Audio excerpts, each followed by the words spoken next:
Everyone says Pennsylvania is the retirement tax haven and New Jersey will bleed you dry. But in 2026, that story most people believe is about to flip for a huge chunk of retirees. And if you're planning your next 20 years right now, getting this wrong could cost you six figures. Hey, I'm Jim Stevenson, a realtor here in the Philadelphia suburbs. I've worked with hundreds of families who are trying to figure out exactly where they should land in this area. If you're considering retirement around the Philadelphia suburbs and want help thinking through your options, go ahead and book a call with me using the link below. We'll map out what matters most to you and which towns actually fit. And if you're still in research mode, scan the QR code on screen or click the link in the description to grab my free Philadelphia Suburbs Relocation Guide. It'll walk you through everything you need to know before you start looking. Let's start with the tax everyone obsesses over first: state income tax on your retirement money. Here's the story most people tell themselves. Pennsylvania is the tax-friendly state. New Jersey bleeds you dry. That's half true. Pennsylvania doesn't tax your Social Security, doesn't tax your pension after age 60, doesn't tax your 401k or your IRA withdrawals after 59 and a half. If you're pulling $80,000 a year from Social Security and a 401k, your Pennsylvania state income tax bill is $0. Every dollar you pull out to live on actually goes to your life, not to Harrisburg. New Jersey looks similar on the surface until it doesn't. They also exempt Social Security. They'll also exempt your pension and IRA money, but only if your total household income stays under a certain line. Here's that line. If you're a married couple and your combined income is under $100,000, New Jersey excludes up to $100,000 of retirement income from tax. You pay nothing. Between $100,000 and $150,000, that exclusion starts shrinking. You get a partial break. But once you cross $150,000 from pensions, IRAs, investment income, whatever, the exclusion disappears completely. Now your retirement money is fully taxable at New Jersey's normal rates. Let me say that twice so it sinks in. You earn $149,000 in retirement in New Jersey, your state income tax bill is close to zero. You earn $151,000, you're suddenly writing New Jersey a check for about $6,000 every single year. That's not a gradual phase-in, that's a cliff. I actually just worked with a couple in their early 60s who had a solid pension from Boeing and decent Social Security. Combined income was $155,000. They were looking at Doylestown and at Cherry Hill. In Doylestown, their state income tax on retirement money was zero. In Cherry Hill, roughly $6,000 a year, every year, for the rest of their lives. Over 20 years, that's $120,000 that just vanished into Trenton. So on pure income tax, Pennsylvania is the safer bet, especially if your household is pulling more than $150,000 a year, or if you've got a lot of dividend and interest income from taxable accounts outside your IRA. Here's the catch. Most people stop there and think Pennsylvania won, but property taxes tell a completely different story. And in 2026, it's about to flip the script for a huge chunk of retirees. Let's talk property taxes.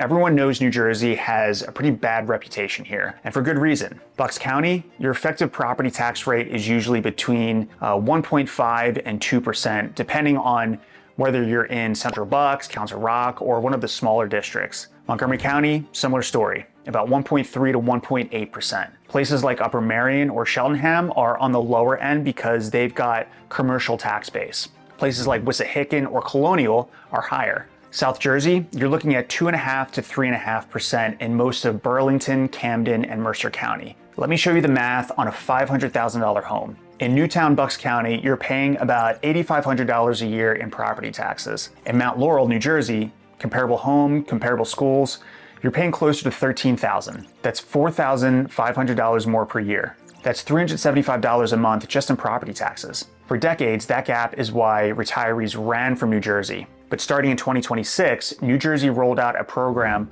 called Stay NJ, and it really changes the entire game. Here's how it works. If you're 65 or older and your household income is under $500,000 a year, Stay NJ will give you a tax credit equal to 50% of your property tax bill, capped at $6,500. If you're paying $13,000 in property taxes in Mount Laurel, New Jersey cuts you a check for $6,500. Your out-of-pocket drops to $6,500. Meanwhile, that Newtown home is still costing you $8,500 a year. New Jersey just became cheaper on property taxes, but you have to wait until 2026 for those credits to show up. So if you move to New Jersey in 2025, you're paying full freight for at least one more tax cycle. And Stay NJ is a new program, so the details can really change depending on funding and state budget decisions. Always double check the current rules and talk with your tax professional before you make a move. But if you're planning long term, and most retirees are, that math flips hard once Stay NJ goes live. I recently worked with a couple selling their home in Lower Gwinnett for $700,000. They bought a similar 55 and up community home in Burlington County for $480,000. They pulled out $220,000 in equity, tax-free under the primary residence exclusion. They invested that $220,000 conservatively at 5%, and that's generating $11,000 a year. Their property tax bill in New Jersey before Stay NJ was $12,000. After Stay NJ, $6,000. That investment income is covering their entire property tax bill and then some. Pennsylvania has a property tax rebate program, but it's only for low-income seniors if your household income is under $45,000. Most middle-class retirees don't qualify for anything beyond a few $100. So here's what that actually means. Pennsylvania wins on income tax if you're high income. New Jersey is clawing back hard on property taxes starting in 2026 for everyone who qualifies. But there's a third piece of this puzzle, and it only shows up after you're gone. The next part decides what your kids keep, and it's the one nobody tells you until you're sitting with an estate attorney. Let's talk about what happens when you pass away and you're leaving money to your kids. Pennsylvania charges an inheritance tax of 4.5% on everything you leave to your children or grandchildren, not just big estates, every dollar. So if you're a widow in Yardley and you leave a $1 million estate to your daughter, your home, your savings, your brokerage account, Pennsylvania takes $45,000. That check has to be written within 9 months of death. New Jersey used to have a terrible reputation for estate inheritance tax, but they've completely flipped. They killed the estate tax in 2018. And for immediate family, spouse, kids, grandkids, there's no inheritance tax. If that same widow lives in Moorestown and leaves $1 million to her daughter, the New Jersey bill is zero. Let me restate that because it really matters. Pennsylvania, $45,000 gone before your kids see a dime. New Jersey, zero.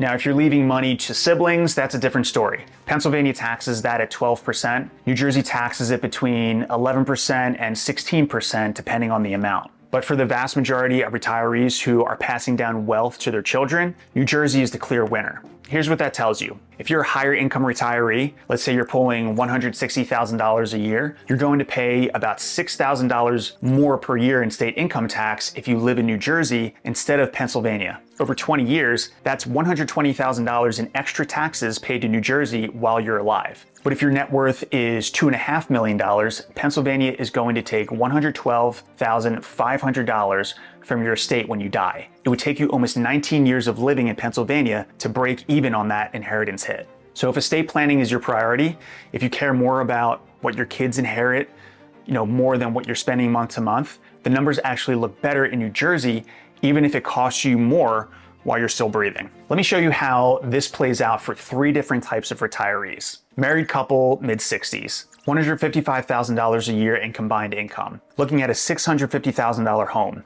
net worth around $2.5 million. Pennsylvania annual costs, 0 state income tax, about $11,000 in property taxes, lower car insurance, lower electric bills. They're keeping about $5,000 to $6,000 more per year in Pennsylvania just from lower taxes and everyday costs. But when they die, Pennsylvania takes $112,500 from their kids. New Jersey annual costs, roughly $6,000 in state income tax because they're over the $150,000 cliff. About $18,000 in property taxes minus the $6,500 Stay NJ credit, so net $11,500. Higher car insurance and utilities, they're paying about $5,000 more per year to live in New Jersey. But when they die, their kids keep the full estate, 0 inheritance tax. So for them, it literally comes down to this. Do you want $5,000 more in your pocket every year you're retired?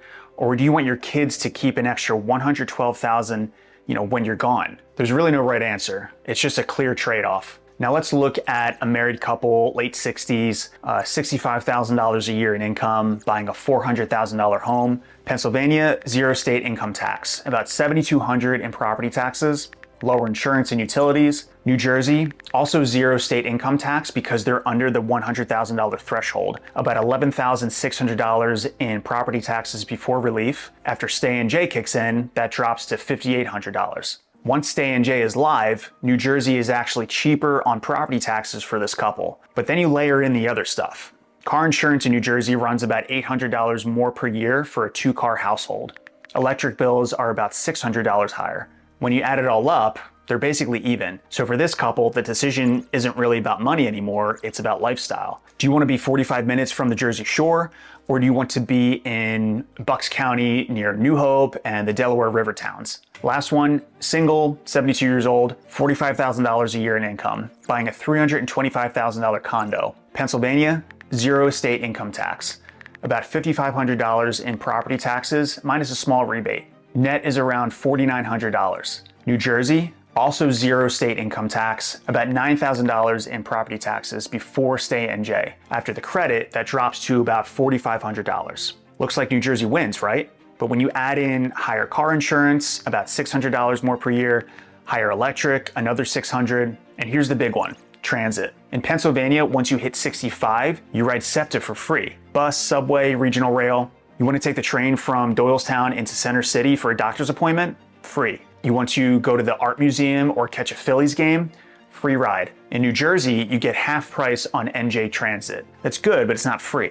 For a single retiree on a tight budget who wants to stay active without burning through gas money, that free transit is a huge quality of life win. When you roll it all together, property taxes, utilities, insurance, and transportation, Pennsylvania usually comes out ahead for that budget-conscious single retiree. So how do you actually make this decision without needing a spreadsheet on your kitchen table? Here's the simple framework. Choose Pennsylvania if your household retirement income is going to be above $150,000. Pennsylvania exempts all of it. New Jersey taxes it. Choose Pennsylvania if you're single or on a tighter budget and you value free public transit and lower everyday costs like car insurance and utilities. Choose Pennsylvania if you don't have a large estate to leave behind and you just want the lowest monthly burn rate while you're alive. In that world, Bucks and Montgomery County makes sense. You're trading slightly higher home prices for stable, predictable taxes on your income and lower fixed costs month to month. Choose New Jersey if your retirement income stays comfortably under that $150,000 and you qualify for Stay NJ. Choose New Jersey if your top priority is estate planning and you want to pass your wealth to your kids tax-free. Choose New Jersey if you can sell a home in Bucks, Montgomery County for $650,000 or $700. Buy something in South Jersey for $450 to $500 and invest that big chunk of equity to cover your taxes and then some. In that world, towns like Mount Laurel, Medford, Haddonfield, and Voorhees can actually be the better financial play, especially once Stay NJ is fully operational. One last thing on healthcare, because people always ask. Both sides of the river are excellent. On the Pennsylvania side, you've got Penn Medicine, Jefferson Health, Mainline Health, Bryn Mawr, Doylestown Hospital. On the New Jersey side, you've got Cooper, Virtua, and Big Penn and Jefferson outpatient centers in Cherry Hill and Voorhees.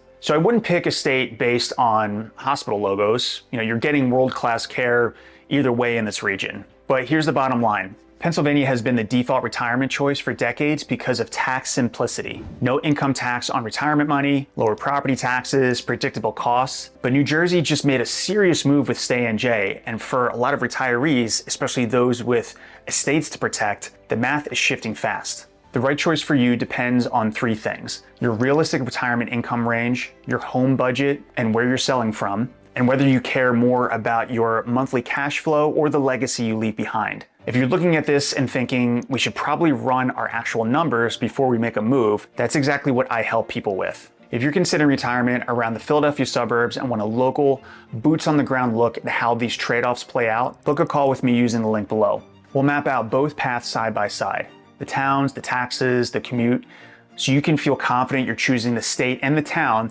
that really fits the retirement you want. Now, I cover taxes here and the big picture stuff. If you want to go deeper on things like grocery costs, home insurance, gas prices, and all the day-to-day costs of living differences between PA and New Jersey, I've got another video that breaks that down in detail. You can watch it right here. Thanks for watching, and I'll see you next time.